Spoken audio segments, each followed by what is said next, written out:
Hey guys, Nabil here. Hope everyone is doing great. SNK obviously was purchased almost entirely by the EGDC Saudi company, and with that came a lot of questions on what's the future of SNK. Now we have some information about what to look forward in the future of our beloved company, gaming company, and all its titles, and this is thanks to an interview with the new SNK CEO. Now, before I get started, gentle reminder as always, like, subscribe, hit the notification bell so that you are notified whenever I drop a new video. Just hit a like, guys. It really helps the channel.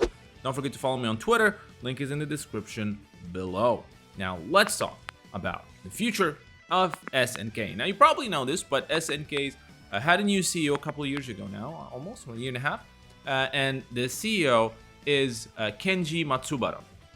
Kenji Matsubara sat down with the Japanese financial, if you will, news website, Nikkei.com, and they talked about the future of SNK and what the purchase means and what are the what could we look forward in the future from SNK. And obviously, as I said, SNK was almost nearly purchased or acquired by EGDC, the Electronic Gaming Development Company. Now, they revealed that after the purchase happened, one of the challenges or the requests of EGDC is that SNK should aim to become one of the top 10 publishers, video game publishers, in 10 years, which is quite ambitious. And Matsubara talked about this and how it is quite a challenge, but they actually started working on it. And part of this is, of course, making more games, but before doing that, hiring more people. SNK started with about 100 employees during the merger, and they're actually acquiring more talent now. And the reason they're doing that is because they're expanding. We learned that the SNK is planning to probably open offices in Europe and America. This is big. Remember, there was an SNK America back in the day. Right now, SNK is only in Japan. There are offices in China, I believe. But anyway, they're planning on opening these facilities in the future and growing as a company. One of the reasons for doing that, Kenji Matsubara says, is to increase SNK's presence, right? By having by not only be limited to Japan or Asia, but also in Europe, in the United States. Another cool thing is that he said that SNK will invest in its community, because SNK community is kind of its own, right? And it's all over the world. He mentioned South America. He mentioned all the other regions, and how the community is quite an important part of what SNK is. They actually started talking about the King of Fighters. They asked Nikkei asked, tell us specifically about SNK and what you want and to get in the future from the new partners or the new owners, if you will, EGDC. And Matsubara said the first game he mentioned is the King of Fighters, which is the flagship series of SNK, obviously. He said that it's been quite a brand that for the last 40 years, and they do believe that SNK believes that they need EGDC to make the King of Fighters another strong title again, which is music to my ears. But he said that unfortunately right now, King of Fighters is not as big as it used to be back in the 90s. It declined. It's still big in China, as he said, and other part of the world like South America. But he specifically says that in the US, in North America, and Europe, the King of Fighters is still a small game, right? So how would you make it more recognizable? And this is quite an interesting part, and this is what the whole video is about, and you saw that in the title. He said there's no doubt we'll continue developing the King of Fighters as a flagship fighting game. There's no two ways around. The King of Fighters series is going to continue. But he said, I wonder if maybe we can develop the King of Fighters into an action RPG or an action adventure game. Maybe we can have these characters appear in these, other games and kind of make King of Fighters more recognizable. And I'm like, okay, so hold on a second. Did you just say a King of Fighters action RPG and adventure game? He absolutely did. This is not the first time SNK made an RPG of the games. Remember, we had the Samurai Shodown RPG back in the 90s, and we had the King of Fighters KO, which is an RPG. It wasn't an action RPG, but it was an RPG. And we do know, there were some rumors that talked about this in the videos, that SNK is working on an action RPG. Now, put in 1 and 1 and put in 2 and 2 together, I do think these are some hints that that RPG that SNK is maybe developing might be a King of Fighters RPG, which is, I am so excited.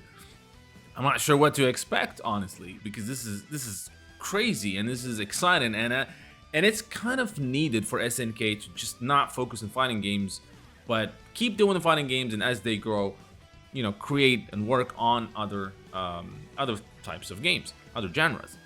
The other question, which is kind of interesting because we talked about this again yesterday, they asked whether SNK is planning to expand into anime and movies based on the games.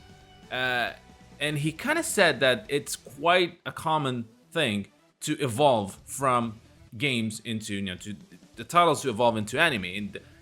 But SNK is a game company after all, so they themselves, the team of SNK, are going to be focused on development of the game. However, they are expanding to other media because they were told, part of the request that EGDC made is that they requested that SNK IPs to be actually developed into other form of media, including anime, movies, etc. So they are going to expand. We are going to get adaptations about our favorite games, you know, like, and this is again very exciting, and might this kind of like fall in place with what we talked about a new Fatal Fury anime probably releasing next year in 2023. So maybe this is why it's happening. So SNK is growing exponentially. EGDC, part of the whole thing that they purchased, well, they acquired the majority. It needs to be politically correct. They acquired the majority of SNK. Is to grow this company, is to make more video games, make, you know, better, bigger video games. In fact, Fatal Fury right now is they're planning for Fatal Fury to be their biggest fighting game ever, the next Fatal Fury, and to also expand into other form of medias, anime, movies, mangas, etc., which is again exactly what I wanted since I've been an SNK fan. So all in all, pretty amazing news if you're an SNK fan, if you're a fan of other genres and you want SNK to create more games and to get anime and movie adaptations of your favorite SNK titles. Again, pretty exciting. Let me know in the comment section what you guys think. Don't forget to like and subscribe, and until next time, thank you guys for watching. I hope you guys enjoyed this video from Neogeonow. Now don't forget to like and subscribe if you have not done so, and I would like to take this opportunity and thank my patrons for supporting the channel and making this content possible. Making daily videos and especially the documentaries and lore episodes takes a very long time and a lot of effort, and being able to get some support for these time-consuming tasks allow me to keep going and strive for more and better content. With that said, I want to give a big special shout out to Michael, Brian Tiard, Fahad Suwaidi, Jacques Paul, Berugadono, and Enrique Sandoval, as well as special thanks to Shaka Asamia, Refugio Robles, Felipe Guimara, Jihao Ju, Muhammad Al-Blushi, Anthony Longino, Burned Retinas, Lily Wong Esmeralda, Goran, and Dangerman 1973. Those of you who are not yet Neogeonow patrons, I hope you will check my Patreon page where you can become patrons, helping the channel produce more videos, as well as receive special perks that are exclusive to patrons, like early access to videos, exclusive making-offs, and other SNK digital goodies. Link for the Neogeo Patreon page is in the description below. So until next time, thank you for watching.